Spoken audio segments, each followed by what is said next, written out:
where have you seen more hotties? Absolutely top nines and tens. Do you see them more in Brazil or do you see them more in Poland and Ukraine, in your opinion?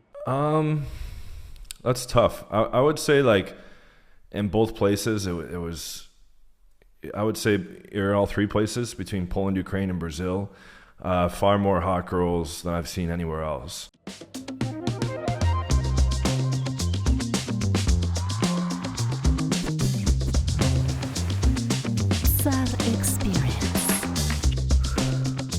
So welcome, Привет, to another episode of the Vodka Vodcast with me, Connor Klein. And today I am interviewing John from John Anthony Lifestyle. John is a dating coach who is now based in Brazil but has lived in different parts of the world and has a huge claim to fame in this manosphere dating space on YouTube, to being the man who has slept with over 1,500 women. So he's a guy who's going to know a thing or two about the differences in lifestyle between here in Eastern Europe and Latin America in particular, and also dating women from those two different cultures. John, bom dia, tudo bem?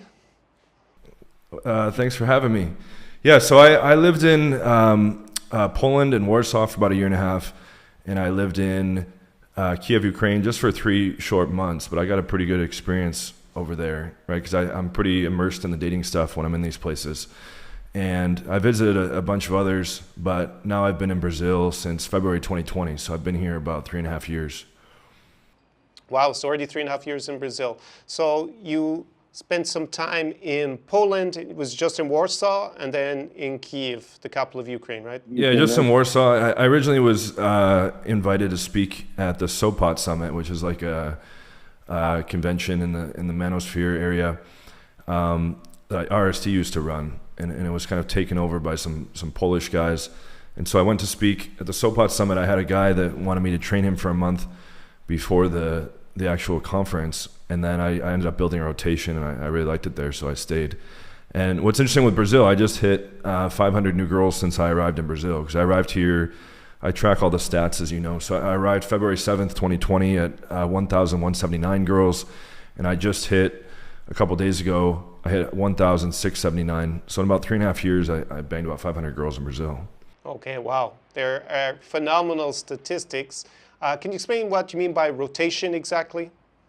You said about Poland. Yeah, it just refers to girls that you see on a regular basis, usually about once a week. So I'll typically run like, these days it's about like 12 to 16. I think the biggest rotation I ran was in Warsaw. It was like 17 girls. And in Brazil, I usually have like 12 to 14 these days.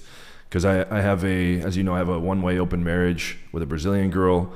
We have threesomes together. We've been together almost the whole time I've been in Brazil, since like the first month. And then I have a side place, and then I see, multiple regulars on the side, typically like once a week for each of the regulars, except for the ones that are like kind of the highest ranked. Like the main side chicks, I see them a little more often, maybe 2 to 3 times a week. And those are the hottest, coolest ones. And so, there's guys in the game that just churn through a lot of one-night stands. I prioritize the rotation. Even though the count has gotten really high, I typically give priority to Liz, who I live with, right, and then to the side girls, to keep them all happy. I see them ahead of new opportunities. So, but that I like it, the rotation's kind of like a conglomerate, like super girlfriend, where you have different body types, different personality types. Any one on its own would get potentially boring physically or internally, but all combined, it kind of keeps things interesting, and there's always new ones coming in and replacing ones that I get bored with or whatever. Sometimes they want something more serious and they fall off. So okay. And do you find that there's much cultural hostility, shall I phrase it, to like having a rotation, dating more than one girl, from the girls themselves? Like you were in obviously Poland and in Ukraine, and now you're in Brazil, and probably should have said at the beginning that you're from the States. So have you found that there's different reactions, both maybe even from the society in general? Yeah, usually the girls don't know that I'm seeing other girls. It's kind of like a don't ask, don't tell thing. So the way I look at it is like, if I'm not their boyfriend, then I kind of have liberty to see other girls, right? And it usually doesn't come up. They don't usually ask if I'm seeing other people, but if they do ask, I kind of skirt around the question a little bit, and I say, well, I'm really busy with work, and my work technically is dating girls anyways, right? But so that's technically true. But I lead them to believe that I'm just like busy working all the time, and I just like fit them into a busy schedule. And I also tell them I'm really curious to see where things go with them, which is also true, right? But if they ask me like point blank, are you seeing other people? That is an instance where I will typically, not tell them the truth, just because if I have friends that are like fully honest. They'll tell girls, I'm seeing 5 other girls or 7 other girls. And that typically just introduces a whole lot of problems with like control and jealousy and stuff like that. And a lot of girls aren't okay with that either. So a lot of them will just bail out. But in terms of cultural differences, like obviously, yeah, the girls in Ukraine and Poland are much more kind of family oriented, looking for something more serious, especially in Ukraine. So, those girls would typically take like 2 to 5 dates to close, which is like the longest it's ever taken me anywhere. It was in Ukraine. It was not super common that the girls would want to hook up on the first date sometimes, but hardly any of them would come straight to the house. I think the only girl that came straight to the house for a date in Ukraine was a girl that had gone to college in America. So she was a little bit more open to that culturally. But as you know, because you live over there as well, a lot of girls will see a straight to the house date invitation as just a hookup request, right? Or just an invitation to come have sex, which puts them off. So it would be like 2 to 5 dates to close. And then, a lot of them would once they did hook up, they would kind of fall pretty hard for me, and they would be very devoted and all this stuff. Like in Ukraine, I remember there was like a 21-year-old girl that I got through day game at the mall, and she was like a university student. I think I was like her second guy ever, she said, and she was like meal prepping for me, writing like to my king, to my big boss, to my lion, stuff like that. And then she found out, once I left Ukraine, I told her I was like a dating coach and stuff like that, and that kind of like devastated her because she had kind of like fallen in love with me and stuff like that. So I try not to, abuse their emotions or string them along too much. But I kind of look at it as like I'm not their boyfriend, so I'm able to do whatever. But I think a lot of them think that I'm the only guy that they're seeing, right? And in Brazil, people are more sexually open, and it's a little bit more acceptable to be dating around. And girls don't, a lot of girls will close on the first date. They don't put up this aversion. Still, some won't come straight to the house, because they see it as a sex invitation, but it's not as conservative as Eastern Europe in that regard. Yeah, I would say that I've also spent some time in Brazil, not as much as you. I typically go for a month a year, although it's been a couple of years since I haven't been there. And I would say, yeah, they're definitely more open to casual hookups and sex in Brazil than is typical in Ukraine or Belarus and most of Eastern Europe. Okay, how did you find dating in Poland and Ukraine? Do you notice any differences between the two? How would you say in terms of quality? We've spoke a little bit about the social mores or the sexual mores in terms of hooking up.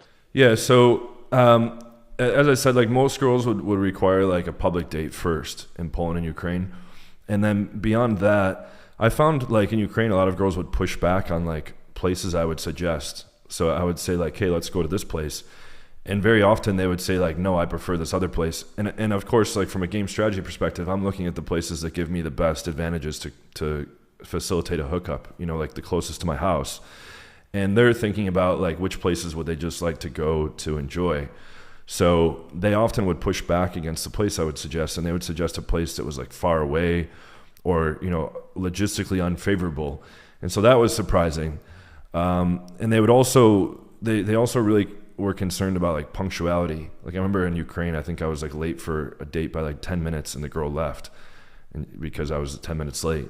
Whereas in Brazil, everyone's like notoriously super late. Like if you plan for like 7 p.m., lots of times the girl's like still getting ready at 7. They don't plan, a lot of people watching, they might be used to how it is in the US, where if you plan for 7, that's what time you both arrive at the place. But if you plan for 7 in Brazil, you'd be lucky if she's leaving her house by that time.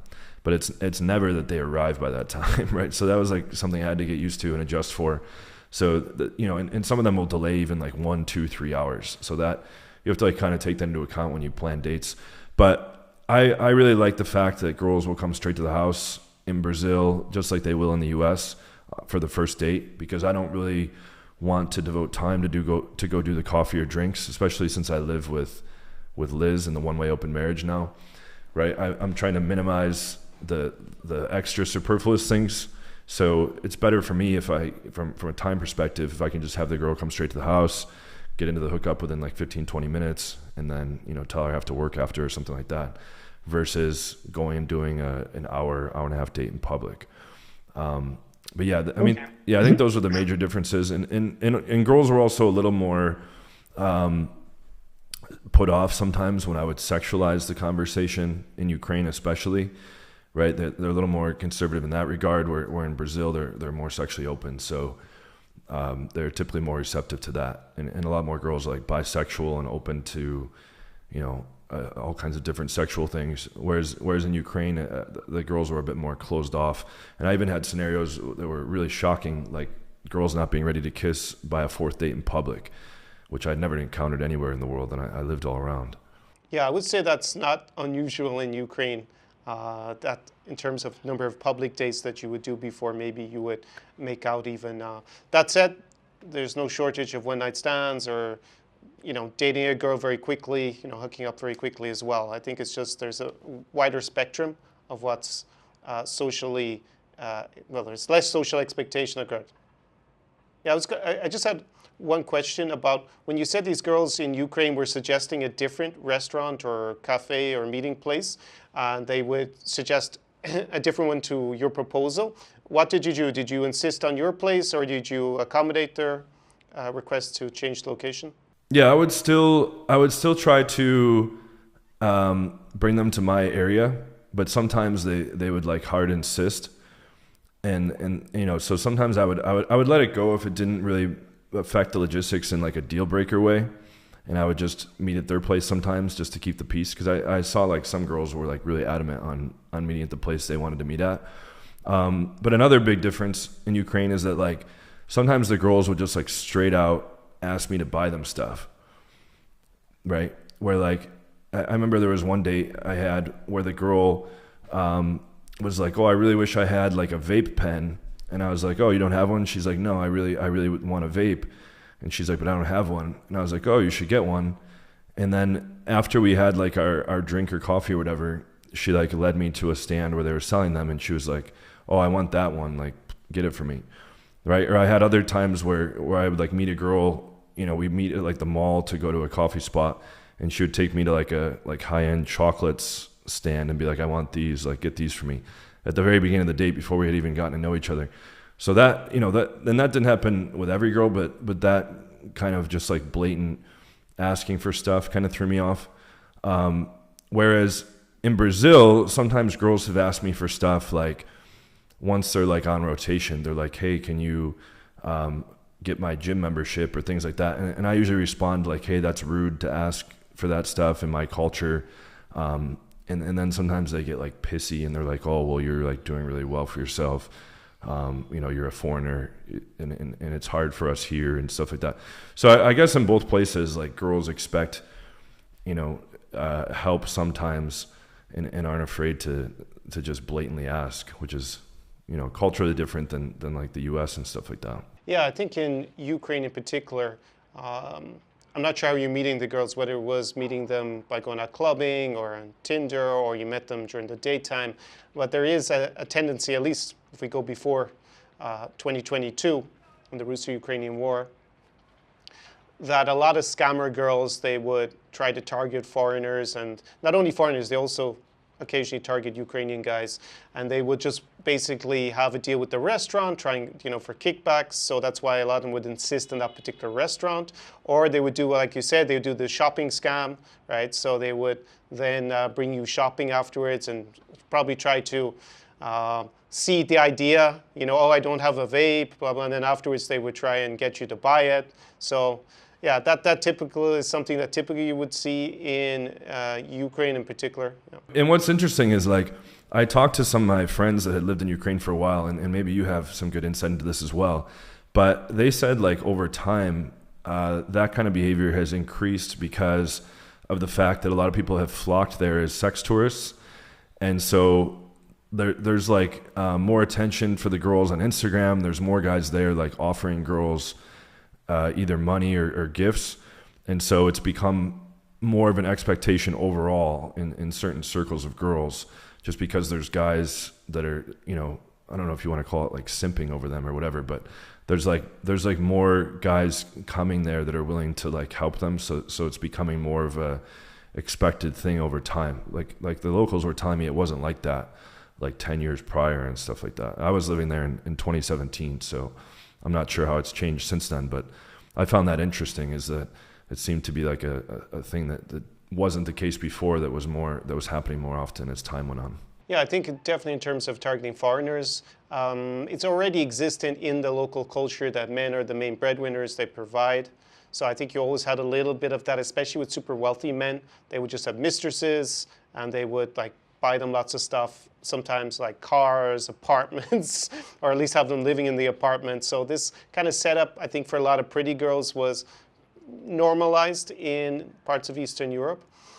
But in particular, the fact that a lot of foreigners come and they're willing to throw money at the girls, like buy them phones and do all this stuff to try and win them over, I think created this kind of perception of these foreigners are desperate, they don't have women in their own country, they're kind of the losers back home, and they're here just basically to be exploited, because if I'm the pretty Ukrainian girl and I sit on a date with them, that's already massive value for them. That's an experience they can't have. So of course they should be buying me stuff, and who cares if I get a kickback from the restaurant? It's like a discount, I'm bringing them business. There's this kind of mentality. I wouldn't say that's the majority of girls, obviously, at all, but it's a hardcore minority that then go on to all the dating apps, or they will keep and look out for foreigners, and they will obviously make themselves super available and super friendly to those to guys when they see them who are foreigner, and try and exploit them that way.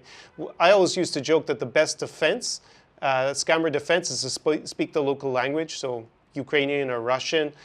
How have you found that learning Portuguese? Because I know that I've heard you speak a little bit of Portuguese, which is obviously the language in Brazil. How do you think that's helped you with your dating life, first of all? Does it make a big difference? And also then with your life in Brazil in general? Yeah, so I speak like very fluent now. Like I would say, not like a Brazilian, but I hardly ever need translate with the phone. Like I can have like full long conversations with anyone. Like I have no problem speaking to anyone now. It's very fluent now. But for the first year, it was like hit or miss. More in the very beginning, it was like almost non-existent, and then it was like just very basic level. And I was still closing a lot, but it was just more annoying because I'd have to use Google Translate a lot, right? And I was unable to, especially with I would say like maybe one of the biggest differences it made learning the language was being able to cold approach better, because like cold approaching with Translate is kind of annoying, and also on a date when you have to like pass it back and forth and stuff like that. And also being able to just like make jokes and sexualize and stuff like that, like in terms of timing. Like even once I started to understand the basics of the language, sometimes I'd want to make a joke, but I wouldn't know how to say it. Or I'd want to sexualize the conversation, but I wouldn't know quite how. And then you miss the window. Whereas now I'm able to do those things so I can like vibe on a stronger level. So but I was still closing like pretty solidly, even without any knowledge of the language. And I have friends that have come to visit here that have just been able to get by completely with Translate and still done really well. So I don't know if it impacted the results too much, not speaking the language, but it just definitely makes things a lot easier, being able to vibe in the language, not having to use Translate, and also being able to walk up to someone on the street and run an interaction without, fumbling around and stuff like that is very beneficial. But they can still tell that I'm a foreigner because of the accent of how I speak Portuguese. Yeah, I think in Brazil there's a lot more leeway if you don't speak the language. I think just being a foreigner or a gringo is still got value for them off the bat. So I think they're more than willing to accommodate a poor level of Portuguese or having to speak in broken English or use the translator. How do you think I assume you don't speak Polish or Ukrainian or Russian. How did that impact your experience? Yeah, I learned some. So I learned basic Russian when I was living in Ukraine, and I learned Polish because the way I stayed in Poland was I signed up for Polish language classes, and so I was taking Polish like twice a week. And my mom's whole side is Polish. I'm like Polish Irish, as you know, on the like genetically. So my grandparents on my mother's side, they speak fluent Polish. And so I was taking the language classes like twice a week. The language classes didn't really help a whole lot, to be honest, to be able to get conversational. I think that, like what I've talked about on my channel, like with the Michel Thomas language learning method, this German linguist, he focuses on like the major 500 words in each language and the major rules. And so he has a course that helps you actually make progress very quickly. Like I took 4 years of Spanish in school, and then I moved to Puerto Rico for a year. And when I got to Puerto Rico, I couldn't talk to anybody. I went through the Michel Thomas, and after like 5 or 6 hours of that course, I was able to have like 2-3 hour dates with no translate. So I think, being able to learn something that's very effective and efficient and optimized, same way if you were doing like any dating system versus stuff that I teach, it's kind of a similar effect where one has like a much bigger result. So I don't know if there's a whole lot of value to be taking like the standard classes. Like I remember in the Polish classes, we were learning like names of fruits and like things that just wouldn't really help that much in real conversation. So I learned a lot of like random words, but when it came to having a conversation, I was never able to really nail that down super effectively by just taking the language classes in school there. Yeah, that's a typical experience of going to a language school or learning a language in school itself, is that you learn a lot of superfluous information to what you actually need it for in terms of communication. And just my experience, I mean, I've learned a lot of languages, over 10. And, I've traveled around as well, like yourself, and dated in lots of different countries. I would say that for dating, like getting the initial boost of knowing the very basics, being able to open maybe the conversation, going from that, which does have a good bit of value, to actually being able to speak fluently and handle everything. And as you mentioned, as you described your experience in Brazil, not having to use the translator and being able to vibe, the difference in between that is probably a negative on your dating life, because it's going to be a lot of hesitation. It's going to be very taxing on your brain. You're not going to make eye contact. It's very hard to make eye contact and maintain it if you don't speak the language. Your eyes tend to dart up, searching for the words a lot. I noticed that as well. So yeah, that's what I tell guys. I think at the end, maybe I ask it as a question. Like in terms of the language, how valuable do you think it is when you get to the other side, like where you are in Portuguese? Is it a +1 out of 10? Is it a +2? In terms of your dating life, or do you think it makes a big difference? Well, it's definitely nice. So I don't have to like run to translate every single time I'm doing texting, or like every single time I'm on a date, or every single time I'm with a rotation. And like I said, I can connect and vibe on a deeper level because I can make those jokes when the timing is right. I can sexualize the conversation in the language, etc. I think a really important factor too is like what's the level of English in that country. So like in Poland and Ukraine, I was able to get by with English in most cases, whereas in Brazil you can't get by with English because hardly anybody speaks English. So you have to be using Translate at all times, which is a huge pain in the ass, right? But in terms of like a plus factor, convenience wise, I think it makes life a lot easier, and you can connect better when you can vibe in the language. And for cold approaching, like those are probably the biggest benefits. But in terms of raw results, I was still, to be fair, I was still putting up solid numbers. It was just like a lot more of an inconvenience for me because I would have to translate every text. I'd have to translate every date, over and over. And I would just like speak into the Google Translator and show them, and then they speak in Portuguese, and I'd look back like that. But it just adds a whole layer of annoyance and complication. And it loses, as you said, like the eye contact. There's like subtle things that get lost. Not being able to joke in real time, things like that. So there is definitely a qualitative impact. I would say it probably affects more like regular guys more. Like since I have a lot of this stuff dialed in, I can still, get them solidly with my sub communication and stuff like that. But for like an average guy that is struggling with regular dating stuff anyways, or maybe just has the basics down, it's probably going to impact him a lot more because he, it's just adding another whole layer of complication. It's like not only does he have to get everything else right, but now he has to use Translate for every sentence. And so that kind of, derails him from being able to vibe properly in the moment and stuff like that.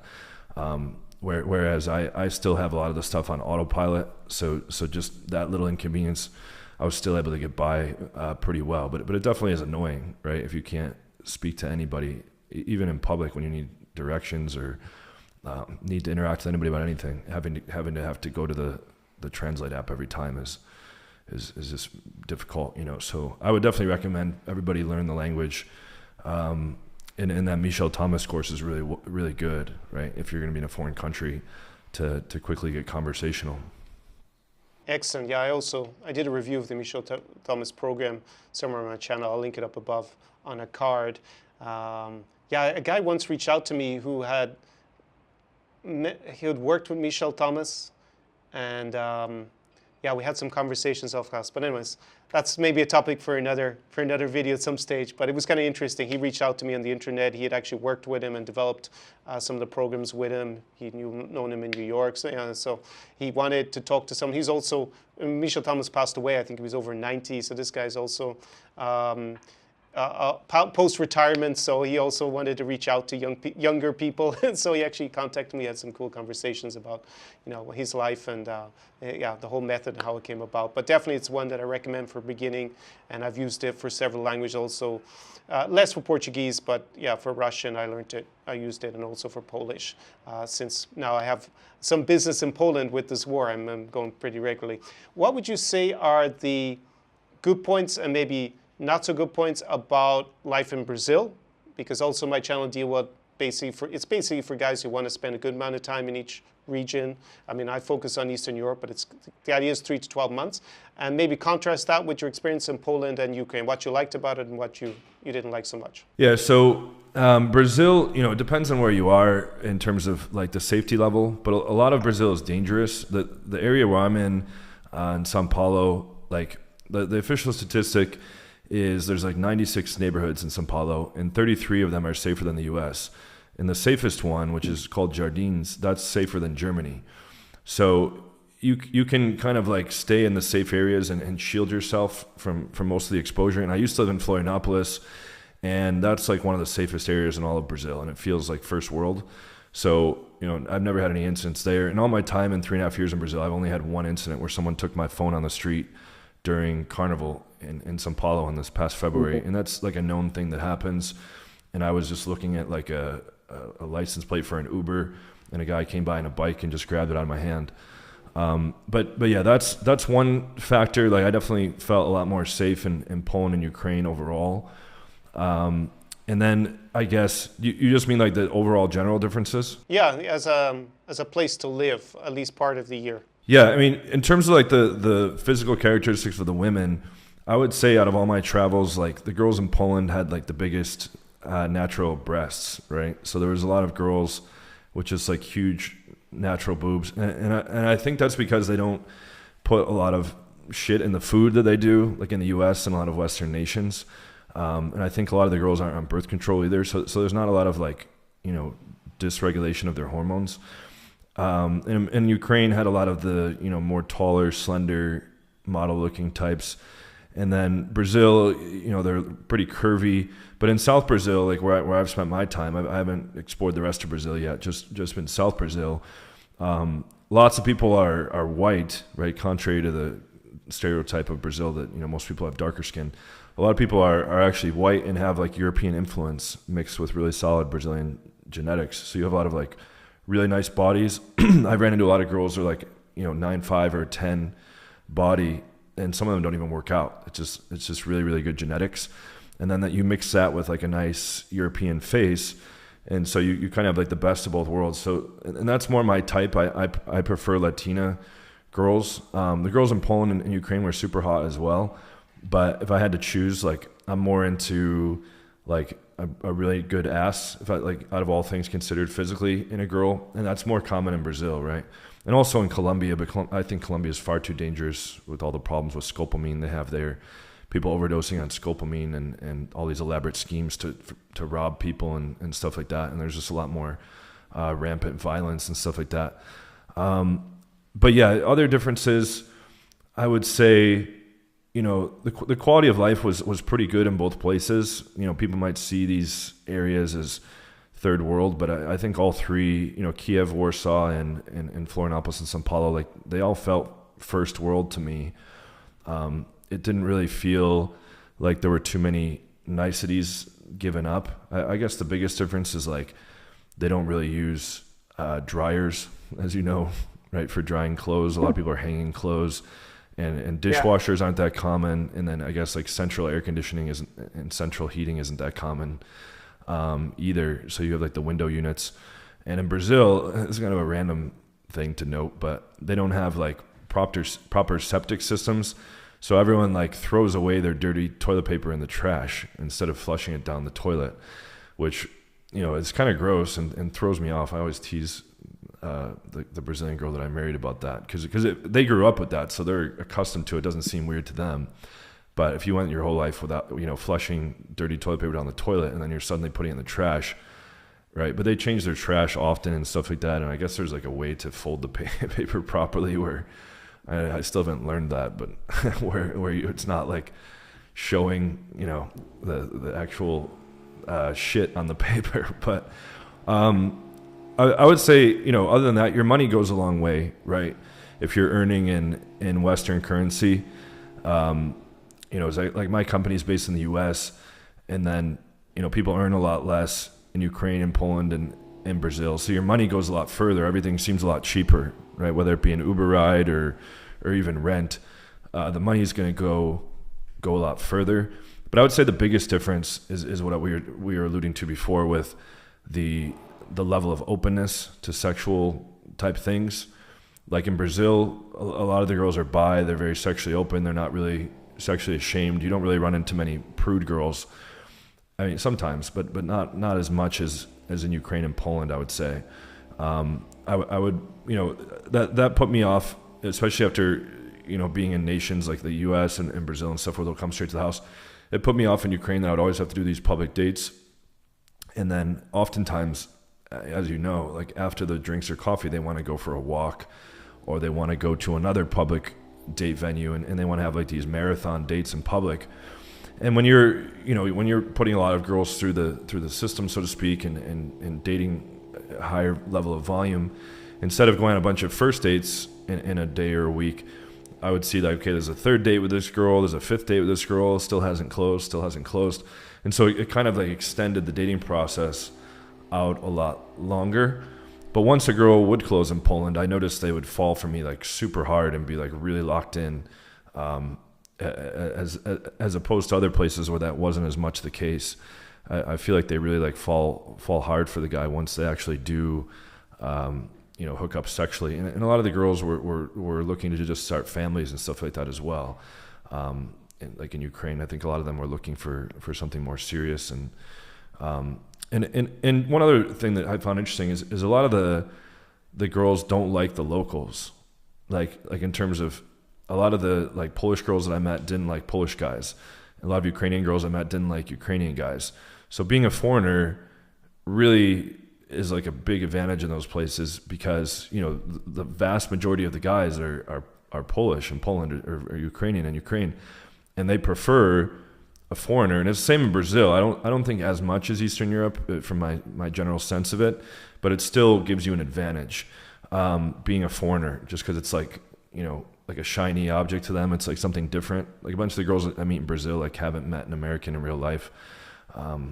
So, you're playing off the stereotypes of what they think of as an American that they get from like Netflix and American movies and stuff like that, almost like an idealized, romanticized version of what someone would be like. And I assure them that it's not quite like that. A lot of people are very obese and self-absorbed in America and other Western nations. Exactly.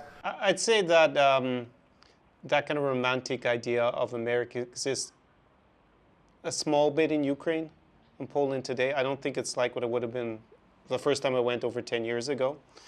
And I would say being a foreigner nowadays, well, when I say nowadays, we'll say up until the war, because obviously now in 2023, it's a completely different situation. There are basically no foreigners here. I'm one of the very few. But I would say in 2021, that being a foreigner in Kiev or in Odessa or even Lviv in the West, probably not an advantage at all, maybe even a negative, especially in Odessa.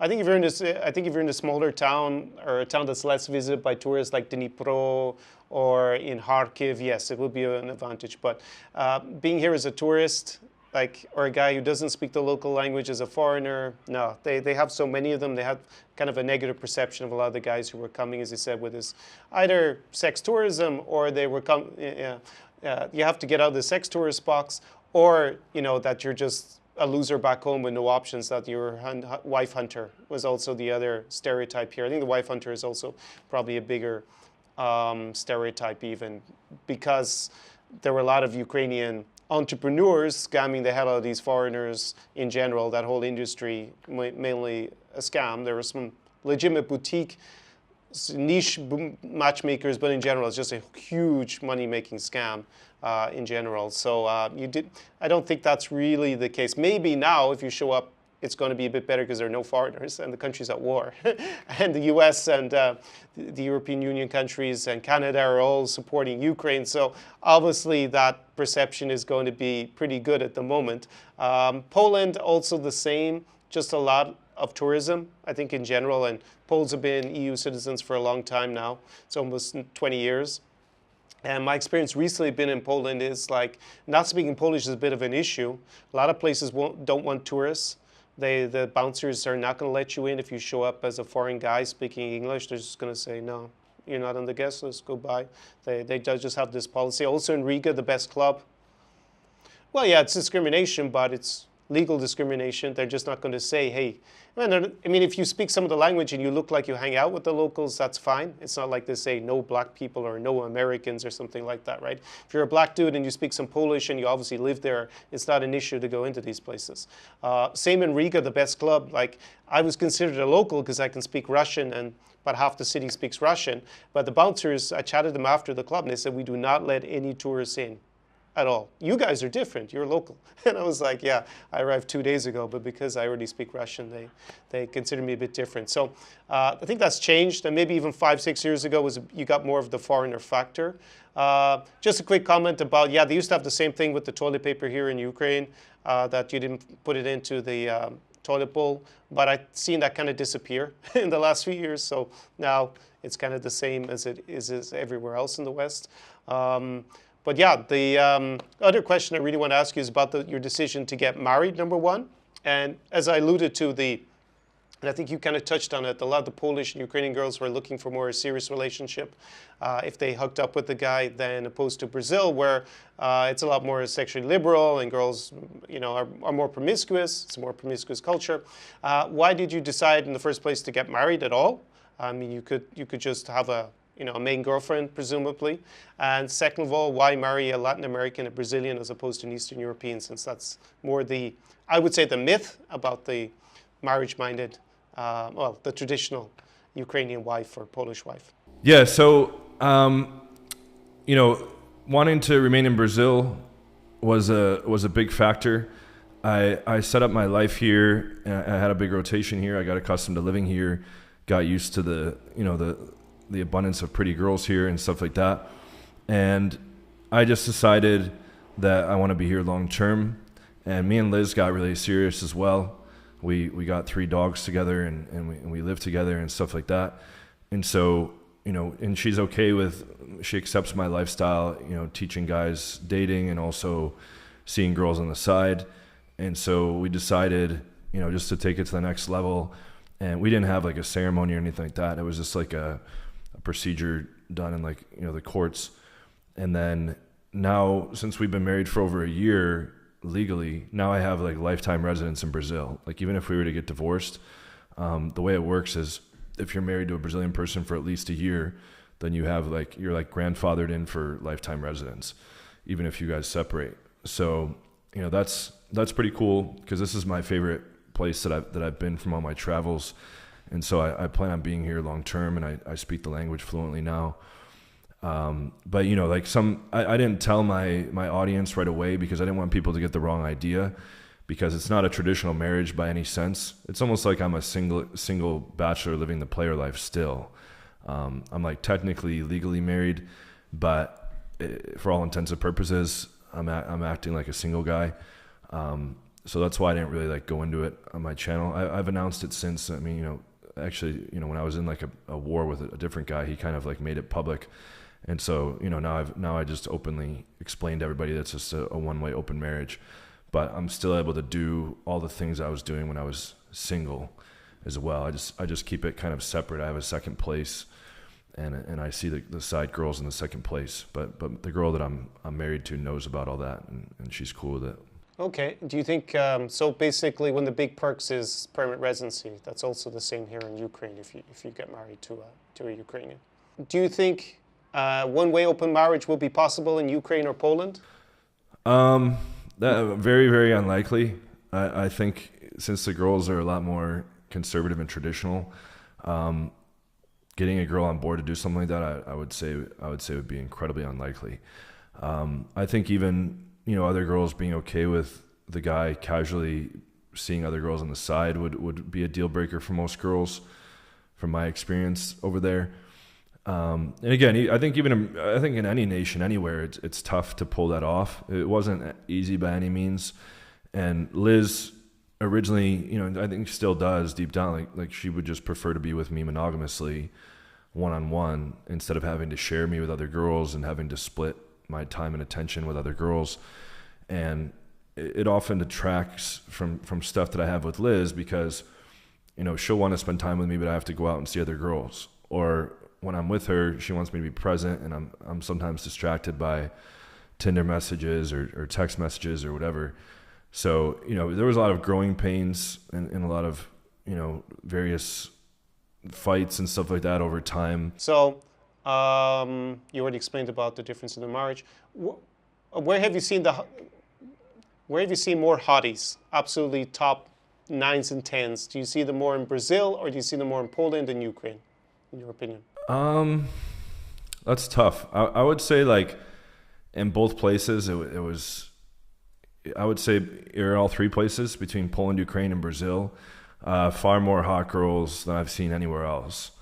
I would say what takes the cake is Florianopolis. When I was there for Carnival in 2020, what really sold me on Brazil is I was at an event that was at a venue with 5,000 capacity. There's a club in the north of Florianopolis called P12, or as they say, P12. Yeah. And it's 5,000 capacity. And so, but it looked like there was more girls than guys. But let's say maybe there was like 3,000 girls, 2,000 guys, or even if it was 50-50, at least a couple thousand Brazilian girls. It was fully packed, and they're all in like the carnival outfits, which is like the equivalent of like US Halloween costumes. So a lot of them are wearing like pasties and thongs, that very little clothing on a lot of the girls. And I'd never seen so many beautiful girls in one place. Like I was with a couple advanced friends in the game, because we were just there on holiday, and we were looking around, and I would say maybe like 70 to 80% of the girls were like above a 7.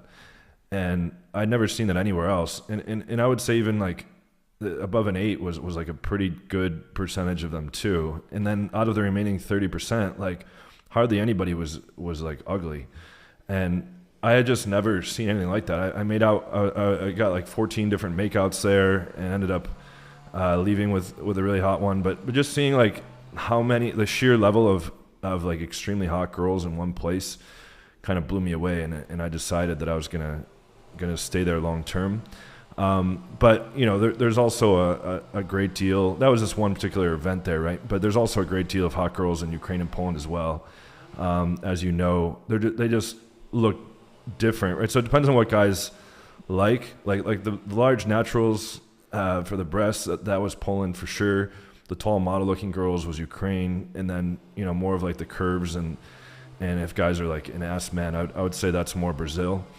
But yeah, all three were very very loaded up with hot girls, and that's awesome, because then when you go on Tinder, one other big important difference is in Poland and Ukraine, there's hardly anybody that's overweight, right? In Brazil, yeah, you have more people that are overweight than Poland and Ukraine, but not nearly as much as like the US or the UK. But in Poland and Ukraine, sometimes I could go like 1 or 2 months and not even see one person overweight, which was crazy. It's like a different planet. So when you're on like a dating app, for instance, it's like, which face do you like? Because most people are in shape. Whereas in the US or the UK or a Western nation, there's just so many people that are obese or overweight, that it just disqualifies them of having any interest, romantically. So that also changes the kind of supply and demand, right? Since there's so many more attractive girls, I think it doesn't go to their head as much as it does like in the US, because they're in such limited quantities. More competition, supply and demand. More competition, so then More competition, and being beautiful is like not as big of a deal. It's not as big of a rarity in Eastern Europe and in South Brazil. So, I would say one other really interesting thing to note is like in South Brazil, it's like the place I've seen the most mismatches, meaning like pure 9.5s with like very, very average or below average looking guys. And even guys that, act kind of like a loser and stuff like that, stereotypically or traditionally. But and at first I was like, oh, there must be money involved in those cases, because that's what a lot of people start to assume. But having lived here now for 3.5 years, there's just so many hot girls. A lot of them, just are fine with just a normal average guy or below average guy. Exactly. He's high enough value in that local dating market. So there you have a little bit of arbitrage. Even if the world is kind of internationalizing in terms of beauty with the internet, with dating apps, with Instagram, you still can have that local advantage. You can get it by just moving to the country. You can jump a few more points. John, thanks a million for the very interesting interview. We might do another one again sometime in the future. I'm going to link down below in the description links to your website, to your dating products. You have a very methodical, scientific approach to the dating process. We didn't go into that today, but for guys who are, looking to improve their performance in the dating market and upskill, then definitely, from watching your videos on YouTube, it's been quite informative and educational. So have a lovely evening in Brazil. Thanks a lot. Appreciate it. Perfect. Okay, John. Talk soon. Beleza. Obrigado. Tchau, tchau. SAR Experience.